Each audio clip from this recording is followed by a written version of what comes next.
दोस्तों, आज हम आपको हनुमान जी के चमत्कार की ऐसी सच्ची घटना बताएंगे जिसे सुनने के बाद आपके रोंगटे खड़े हो जाएंगे। इस सच्ची घटना को सुनने के बाद आपको पता चल जाएगा कि हनुमान चालीसा में कितनी शक्ति है और हनुमान जी का नाम लेते ही पिशाच और दानव कैसे थर थर कांपते हैं। अगर आप भूतों पर यकीन नहीं करते हैं तो आपको भी यकीन हो जाएगा कि आखिर भूत असलियत में किस तरह परछाइयों में सरकते हैं। दोस्तों, महाराष्ट्र में पीपल गांव नाम का एक छोटा सा गांव है। गांव के बाहर हनुमान जी का एक प्राचीन मंदिर है, जहां पर गांव में रहने वाले लोग हनुमान जी की पूजा करने जाते हैं। चारों तरफ से जंगलों से घिरा ये गांव बहुत ही दुर्गम स्थान पर है, जहां पर जाने के लिए कोई भी पक्की सड़क नहीं है। गांव में रहने वाले लोगों को 4 किलोमीटर दूर मौजूद हाईवे तक पहुंचने के लिए जंगल के रास्ते से होकर जाना पड़ता है। गांव वालों के अनुसार इस जंगल में कई प्रकार की दुष्ट शक्तियों का वास है। साथ ही यहाँ पर कई तांत्रिक क्रियाएं भी होती आई हैं। इसीलिए इस जंगल में कोई भी अकेले नहीं जाता।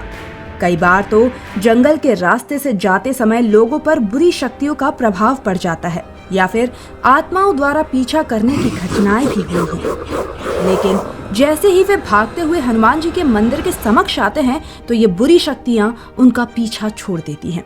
इसी कारण गांव के लोगों ने हनुमान जी के चमत्कार का कई बार अनुभव किया है। हनुमान जी के मंदिर के कारण कोई भी बुरी शक्ति गांव में प्रवेश नहीं कर सकती। इस वीडियो में हम आपको ऐसे ही एक चमत्कार के बारे में बताएंगे।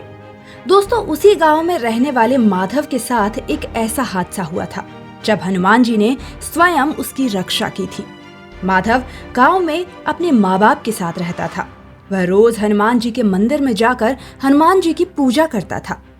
हनुमान जी की कृपा के कारण सब कुछ कुशल मंगल था। माधव मेहनती व्यक्ति था, इसीलिए वह रोज कमाकर अपने परिवार का पेट पालता था। एक दिन माधव के पिताजी को किसी काम से बाहर गांव जाना पड़ा, इसीलिए वे जंगल के रास्ते से अकेले ही पैदल चले गए और शाम को लौटते वक्त वे उसी रास्ते से गांव की तरफ वापस आने लगे। तभी रास्ते में अचानक उन्हें ऐसा महसूस हुआ कि कोई उनका पीछा कर रहा है। डर के मारे माधव के पिताजी के पसीने छूटने लगे। वे दौड़ते हुए गांव में वापस आ गए, लेकिन गांव में पहुंचने के बाद उनकी तबीयत अचानक से बहुत ही खराब हो गई। उन्हें बहुत तेज बुखार आ गया।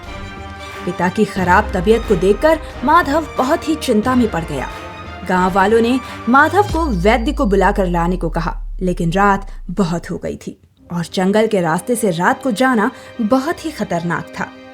रात के समय जंगल में बुरी शक्तियों का प्रभाव अधिक रहता है, इसीलिए उसकी पत्नी माधव को जाने नहीं दे रही थी। लेकिन माधव का हनुमान जी पर पूरा भरोसा था, इसीलिए उसने फैसला किया कि वह वैद्य को लाने के लिए रात को ही जाएगा। माधव अपनी साइकिल लेकर रात के समय ही निकल पड़ा। अमावस्या की रात होने के कारण घना अंधेरा था।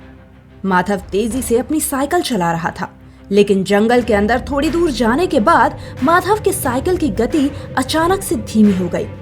माधव को लगा अचानक से उसकी साइकिल पर आकर कोई बैठ गया है। डर के मारे माधव कांपने लगा और साइकिल को तेज चलाने के लिए जोर लगाने लगा। माधव जितना जोर लगाता, साइकिल उतनी ही ज्यादा भारी होने लगती। थोड़ी दूर जाने के बाद एक पीपल के पेड़ के पास अचानक जोर से कुछ फूटने की आवाज आई और साइकिल रुक गई। माधव ने साइकिल से उतरकर देखा कि साइकिल का टायर फट गया है। फिर माधव पैदल ही साइकिल को खींचते हुए चलाने लगा। तभी अचानक से उसे किसी ने आवाज लगाई, रुक जा माधव, मैं तुझे आगे नहीं जाने दूंगा। तेरा बाप मेरा दोस्त है और मैं तुझे उसकी जान नहीं बचाने दूंगा। माधव ने पीछे मुड़कर देखा तो वहां पर कोई नहीं था। माधव ने कहा, कौन हो तुम? सामने आ जाओ, और मेरे पिताजी से तुम्हारा क्या काम है? तभी अचानक से एक डरावने चेहरे वाला व्यक्ति माधव के सामने प्रकट हुआ। डर के मारे माधव के पसीने छूट गए। माधव ने चिल्लाते हुए कहा, मेरी रक्षा के लिए हनुमान जी हैं, तुम जो भी हो अभी यहाँ से चले जाओ। यह सुनकर वह प्रेत आत्मा जोर जोर से हंसने लगी। तभी माधव ने अपनी आंखें बंद की और जोर जोर से हनुमान चालीसा का पाठ करने लगा। और फिर अचानक आसमान से एक जोर की बिजली कड़की और जंगल का वातावरण एकदम से शांत हो गया। माधव ने अपनी आंखें खोली तो वह प्रेतात्मा वहां से जा चुकी थी। फिर माधव दूसरे गांव में जाकर वैद्य को लेकर वापस लौट आया और हनुमान जी के मंदिर का सिंदूर अपने पिताजी के मस्तक पर लगा दिया। उसके पिताजी भी पूरी तरह से ठीक हुए और गांव वालों ने मिलकर हनुमान जी को नमस्कार किया। आज भी गांव वाले हनुमान जी को बहुत मानते हैं। तो दोस्तों, यह घटना आपको कैसी लगी हमें कमेंट बॉक्स में जरूर बताएं। हनुमान जी के भक्त कमेंट में जय श्री राम अवश्य लिखें। धन्यवाद।